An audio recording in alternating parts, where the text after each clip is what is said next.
Welcome to Chile. Did you know the capital of Chile is Santiago? Santiago alone has a population of over 6 million people of the country's entire 16 million.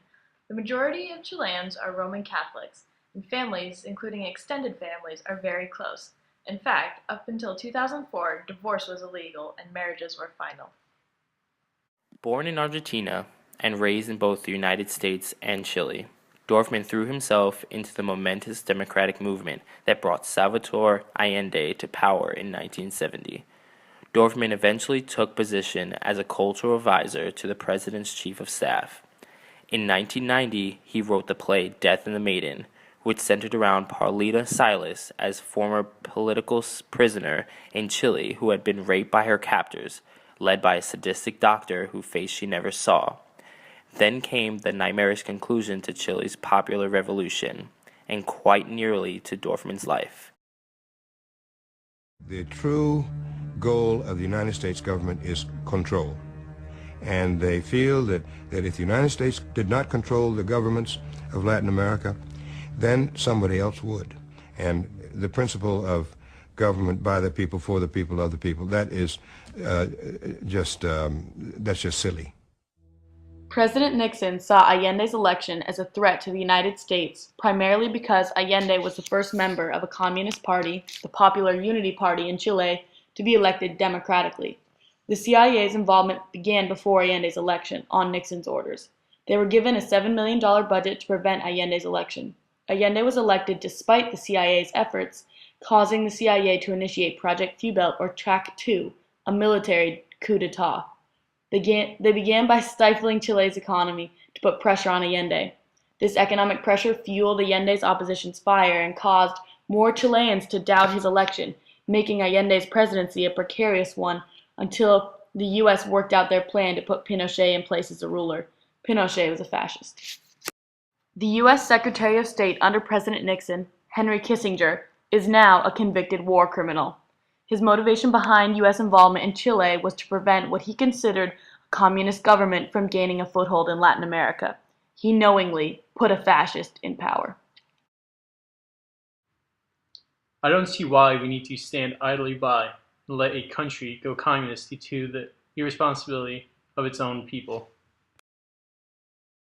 Pinochet came to power in the bloody bombing of the Moneda, the presidential palace of Chile, the funding and planning of which was facilitated by the United States. This violence was the culmination of Project Fubelt, or Track 2 for the CIA. This attack resulted in the murder of President Allende and over a decade of oppression for the Chilean people. On September 11, 1973, General Augusto Pinochet overthrew the government of favored Presidente Salvador Allende through a military coup. The following clip are moments before his death. Trabajadores de mi patria, tengo fe en Chile y su destino. Sigan ustedes sabiendo que mucho más temprano que tarde, de nuevo abrirán las grandes alamedas por donde pase el hombre libre para construir una sociedad mejor. ¡Viva Chile! ¡Viva el pueblo! ¡Vivan los trabajadores!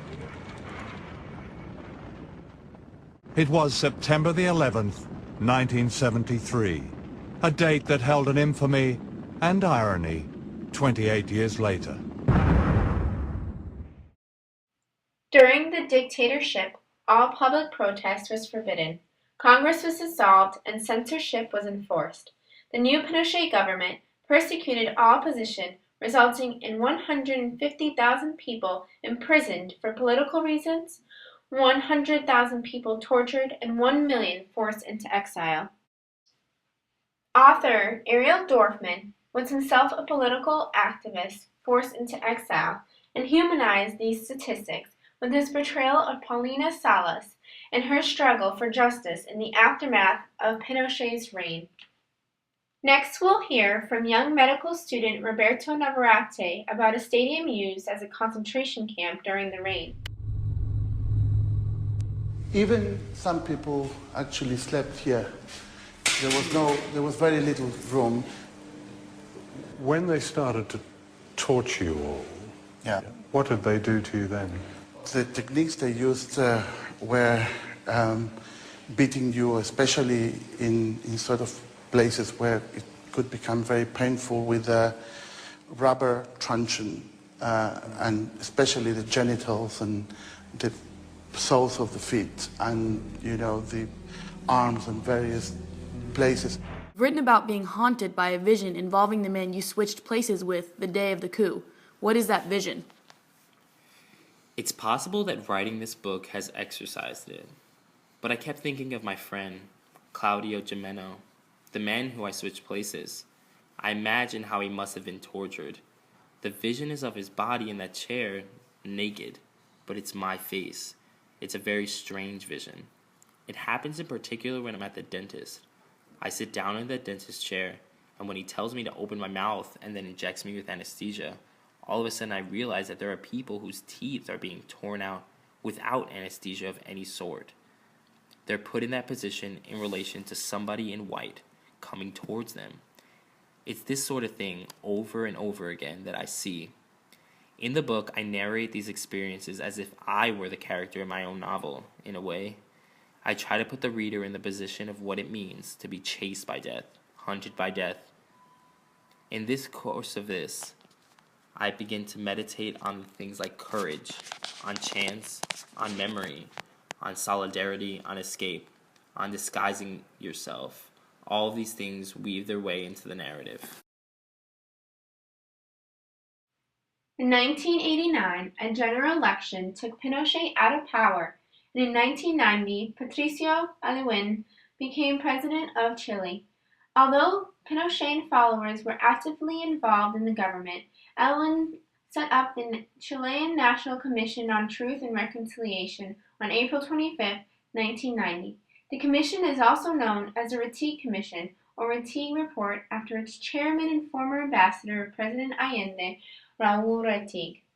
According to the presidential decree, the demand of the commission was to help the nation come to a clear overall understanding of the most serious human rights violations committed in recent years in Chile in order to aid in the reconciliation of all Chileans.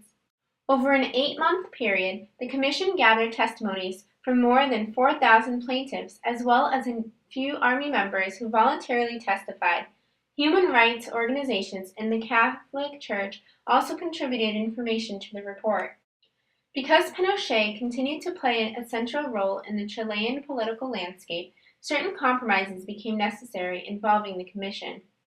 First, witnesses could not be summoned to appear nor compelled to give evidence to the commission because it was considered a tribunal board. Secondly, it took away any hope of Chilean army officers being convicted because the commission was not permitted to publicize the names of any officers associated in the abuses. Thirdly, and most importantly, many victims of human rights violations were put aside because the commission had to focus entirely on the executed or disappeared. The 200,000 people, especially the survivors, had the most need for their situation to be recognized, and thus the commission failed them this rehabilitation. Fourthly, the commission could not obligate testimonies from military personnel, and it was incapable to access military archives. This meant that the report was unable to establish cases for many of the disappearances pertaining to military involvement. Because of all these conditions, the reconciliation of the Chilean people was immature. Dorfman hits Gerardo's and Paulina's struggle to define irreparable crimes. The commission succeeded despite the many obstacles. A compilation of names of the victims was made public. The report tabled some 2,279 deaths and made citizens aware of the violence and methods of torture committed during the Pinochet regime. The commission also provided a series of measures concerning compensation or reparations for the family. Overall, the Truth Commission of Chile was of great value to the Chilean people who received the report positively.